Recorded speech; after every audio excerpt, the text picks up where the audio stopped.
کہ آپ اگر دنیا کا بہترین بیج لے آئیں جو 100 من ایکڑ کا پیداوار دے سکے، وہ بیج پیداوار کی ضمانت نہیں ہوتا۔ اگر اس بیج سے آپ نے 100 من کا جھاڑ لینا ہے تو میرے بھائیوں پھر اس بیج کو اچھا وتر دینا پڑتا ہے، اس زمین کو بیجنے کے بعد مٹی میں سکون دینا پڑتا ہے۔ اگر آپ بیجنے کے بعد ہل چلاتے رہیں گے تو وہ بیج کبھی نہیں اگے گا۔ اس بیج کو لگانے کے بعد اس فصل کی حفاظت کرنی پڑتی ہے تاکہ وہ فصل پکے اور پک کر آپ کو جھاڑ دے سکے۔ اسی طرح ملک کے اندر جب پالیسیوں کا بیج لگایا جاتا ہے، ان کو بھی امن کی، سکون کی، استحکام کی ضرورت ہوتی ہے۔ دنیا میں جن ملکوں نے ترقی کی ہے انہوں نے امن کے ساتھ اپنے ملک میں 10 10 سال کے لیے استحکام پیدا کیا ہے۔ اس کے نتیجے میں وہ بیج پودے بنے ہیں، ان پودوں کو وہ نکلے ہیں، جو پھل نکلا ہے، اور ان پودوں کو وہ پھل پکا ہے، اس سے وہاں کے لوگوں نے خوشحالی کمائی ہے۔ لیکن اگر آپ بیج لگائیں گے، پودا اگے گا تو اسے اکھاڑ دیں گے، پھر لگا دیں گے، پھر اکھاڑ دیں گے، پھر لگا دیں گے، تو کبھی وہ پودا آپ کو جھاڑ نہیں دے سکتا۔ کہ ہمارے وہ شہید کہ جو پاکستان کی آزادی کے لیے اپنی جانیں قربان کرتے ہیں، ان کی یادگاروں کو مسمار کیا، اور وہ کرنل شیر خان جس نے اتنی بہادری سے جنگ لڑی کہ بھارت کے کمانڈر نے اس کی لاش کی جیب میں، اس کی وردی کی جیب میں رکا لکھ کر رکھا کہ میں دشمن ہوں، لیکن اس سپاہی اور جوان کی بہادری، جس طرح اکیلے اس نے ہمارا مقابلہ کیا ہے، میں بھی اس کی تعریف لکھنے پہ مجبور ہوں۔ اس کرنل شیر خان کی یادگار کو بھی توڑ کر انہوں نے ٹھڈے مارے۔ اگر یہ وہ شعور ہے جو تمہارے لیڈر نے تمہیں دیا ہے تو میں کروڑ بار اس شعور کے اوپر لعنت بھیجتا ہوں۔ پاکستان کو اس شعور کی ضرورت ہے، امن کی ضرورت ہے، پاکستان کو انتشار کی ضرورت نہیں ہے۔ جو جماعت پاکستان میں انتشار پیدا کر رہی ہے یا انتشار پیدا کرنا چاہے گی، وہ پاکستان کی دوست نہیں، پاکستان کی دشمن ہوگی۔ کیوں؟ اگر ملک میں انتشار ہوگا تو میرے بھائیوں بتاؤ کون دوسرے ملک سے پاکستان میں پیسہ لگانے آئے گا؟ اگر آپ کے گاؤں میں روز گولیاں چلیں گی، جھگڑے ہوں گے، تو کوئی باہر سے آپ کے گاؤں میں آ کے زمین خریدے گا؟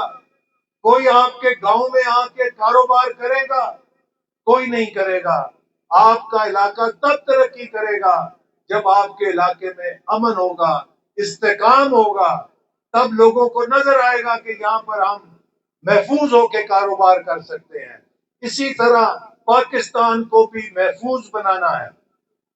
آج ہندوستان دہشت گردی کروا رہا ہے اپنی شکست کا بدلہ لینے کے لیے، اور اس دہشت گردی کا دفاع کون کر رہا ہے؟ پی ٹی آئی اس کا دفاع کر رہی ہے۔ آج کون ہے کہ جو اس دہشت گردی کو خیبر پختونخوا کے اندر تحفظ دے رہا ہے؟ پی ٹی آئی کی حکومت ہے جو اس دہشت گردی کا مقابلہ کرنے کے لیے بہانے کر رہی ہے۔ لیکن ہماری فوج بہادری کے ساتھ لڑ رہی ہے۔ ہم ان جوانوں کو سلام کرتے ہیں۔ میرے بھائیوں، میں اگلے دن منظور پورے گیا، شریف کی قیادت میں ملک وہاں پر آ گیا ہے کہ پوری دنیا اس بات کی تعریف کر رہی ہے کہ دنیا میں کسی ملک کے اندر 2 سالوں میں مہنگائی بڑھنے کی شرح 38% سے گر کے 4.5% نہیں ہوئی جو پاکستان کے اندر ہو گئی ہے۔ آج پوری دنیا اس بات کا اعتراف کر رہی ہے کہ پاکستان کی معیشت دوبارہ پیروں کے اوپر کھڑی ہو رہی ہے۔ آج چین ہمارے ساتھ سی پیک کا دوسرے مرحلے کا منصوبہ شروع کر رہا ہے۔ آج امریکہ بھی ہمارے ساتھ دوبارہ معاشی تعلق کو بحال کر رہا ہے۔ آج سعودی عرب نے بھی پاکستان کے ساتھ دفاع کا معاہدہ کر لیا ہے۔ یہ سب کیوں ہوا ہے؟ اس لیے کہ ہم نے پاکستان کو دوبارہ اس تباہی سے نکال کر اپنے پیروں پہ کھڑا کر دیا ہے۔ آج اگر ہم نے پاکستان کو آگے لے کر جانا ہے تو میرے بھائیوں، ہمیں پوری قوم کو عہد کرنا ہوگا کہ ہمیں فساد سے، انتشار سے، ہمیں لانگ مارچوں سے، ہمیں ہنگاموں سے دور رہنا ہے۔ آپ سب کسان ہیں۔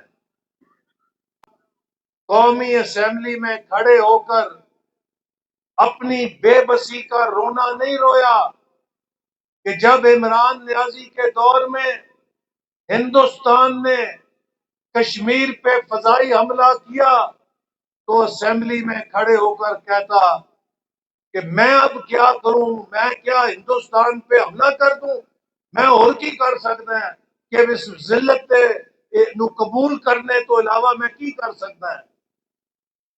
شہباز شریف نے مسلح افواج کو کہا کہ آپ کو پورا اختیار ہے کہ اس دشمن کو ایسا جواب دینا کہ اس کو دن کے اندر تارے نظر آ جائیں۔ اور پھر ہماری بہادر مسلح افواج نے فیلڈ مارشل عاصم منیر کی قیادت میں 10 مئی کو ہندوستان کو وہ مکہ مارا، وہ جواب میں پنچ مارا کہ بھارت کے دن میں تارے نظر آ گئے، اور اس کے امریکہ کو جا کر ترلے کرنے پڑے کہ ہماری جنگ سے جان چھڑاؤ۔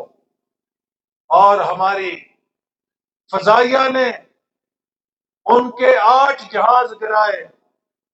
7 جہازوں کا ہمیں پتا تھا کہ 7 جہاز ہماری گنتی میں تھے چونکہ وہ ہم نے گرے ہوئے دیکھے تھے۔ صدر ٹرمپ نے بتایا کہ نہیں 8واں بھی ہے گا، 8واں وہ ہے جڑا زخمی ہو کے لینڈ کر گیا سی پر ہن اڑنے کے قابل نہیں رہ گیا۔ ایک یونین کونسل نہیں چلائی تھی، اس کو ایک سازش کر کے 24 کروڑ لوگوں کا وزیر اعظم بنا کے ملک کی چابی دے کر اسٹیئرنگ کے اوپر بٹھا دیا گیا۔ اور پھر 4 سالوں کے اندر ملک کی وہ تباہی کی گئی کہ ہر شعبے کے اندر ملک کو تباہ اور برباد کر دیا۔ آج کسی پی ٹی آئی والے سے جب میں سوال کرتا ہوں کہ بھئی تمہاری بات مان لیں، تمہارا لیڈر بہت بڑا عظیم لیڈر تھا، تو 4 سال اس کے پاس حکومت تھی، پنجاب کی حکومت تھی، مرکز کی حکومت تھی، کراچی سے لے کر پشاور تک کوئی ایک نشانی دکھا دو کہ اس نے کوئی ایک ترقی کا منصوبہ بنایا، فلانی موٹر وے بنائی، فلانی یونیورسٹی بنائی، فلانا ہسپتال بنایا، فلانا بجلی کا منصوبہ بنایا، فلانی کوئی ترقی کی نئی پالیسی ملک کے اندر لے کر آیا، تو پھر آگے سے جواب دیتے ہیں منصوبے تو نہیں بنائے لیکن ہمیں شعور بڑھا دیا ہے۔ کس بات کا شعور دیا ہے؟ صرف گالی گلوچ کا شعور دیا ہے۔ کس بات کا شعور دیا ہے؟ یہ شعور دیا ہے کہ 9 مئی کو انہوں نے لاہور کے اندر پاکستان بنانے والی ہستی قائد اعظم کے جنا ہاؤس کو جلا کے راکھ کر دیا۔ یہ شعور دیا کہ جس طرح دہشت گرد ہماری فوجی چوکیوں پہ حملے کرتے ہیں، انہوں نے پاکستان کی فوجی چھاؤنیوں پر حملے کر کے اپنی شعور کا مظاہرہ کیا۔